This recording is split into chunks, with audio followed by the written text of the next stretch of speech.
Alors d'ores et déjà, merci d'avoir répondu à notre invitation. Merci. Et donc je le disais, ce livre, L'Espérance ne déçoit pas, publié chez Bayard, est sorti il y a quelques jours, le 20 mars exactement. C'est un théorème de l'économie, des solutions économiques à la crise par la voix de l'Église. Voilà, c'est surtout, c'est un essai.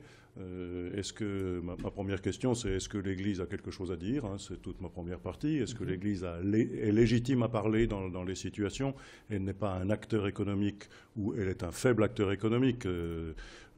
L'ensemble pour dire un mot, l'ensemble des ressources et des dépenses de l'Église en France, c'est l'équivalent d'un petit département français. Voilà.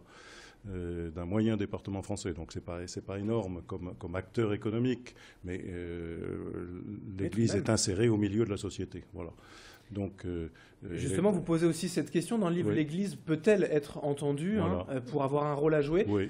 Si vous deviez synthétiser la réponse. C'est vrai qu'elle n'est pas entendue comme n'importe quel autre acteur, d'abord parce qu'il y a des attentes, et on voit bien que par exemple le pape François révèle ses attentes de façon assez visible, mais deuxièmement, elle n'est pas entendue comme un acteur massif ni d'économie ni de politique, c'est-à-dire on est prêt à l'écouter, probablement parce qu'elle fait réfléchir, mais elle n'intervient pas de façon directe dans les actes économiques, ni dans les actes politiques. D'ailleurs, elle se trouve simplement à essayer de faire réfléchir les intelligences et les cœurs.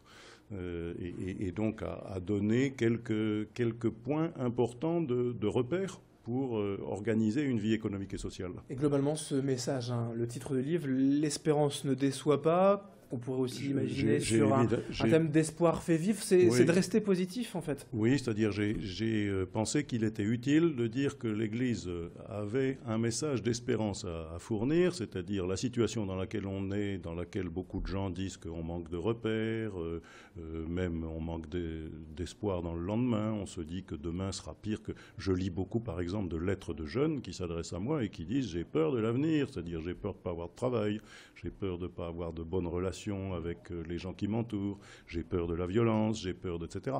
Donc il y a beaucoup de peur et il y a beaucoup de gens qui se disent demain ne sera pas très bon. Bon.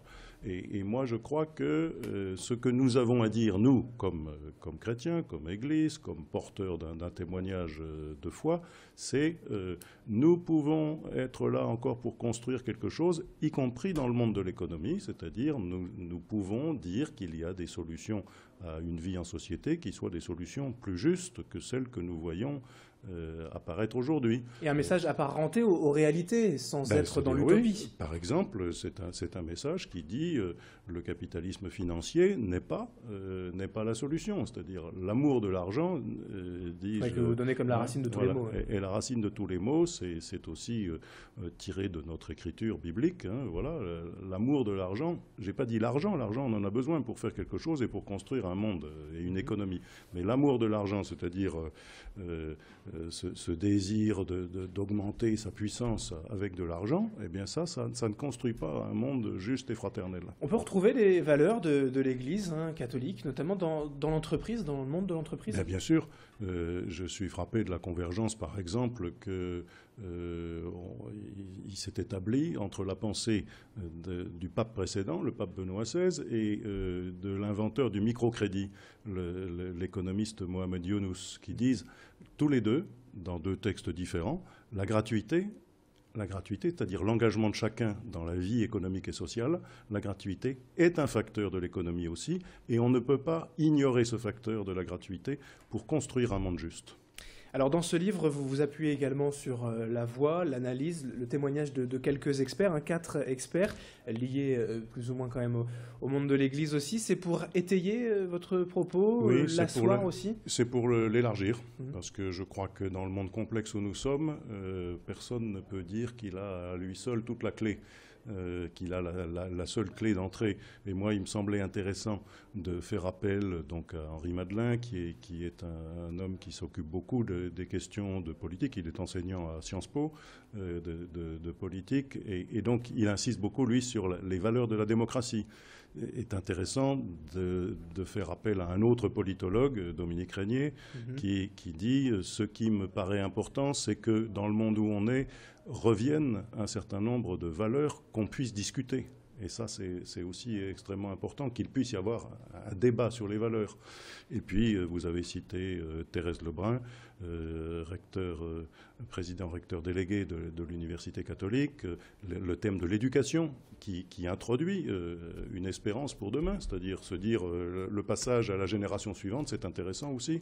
Voilà. Et puis un syndicaliste chrétien qui a misé toute sa vie de professionnel et de syndicaliste sur les valeurs de ce que nous appelons la pensée sociale de l'Église. Ouais, donc c'est un message d'espoir, l'espérance ne déçoit pas.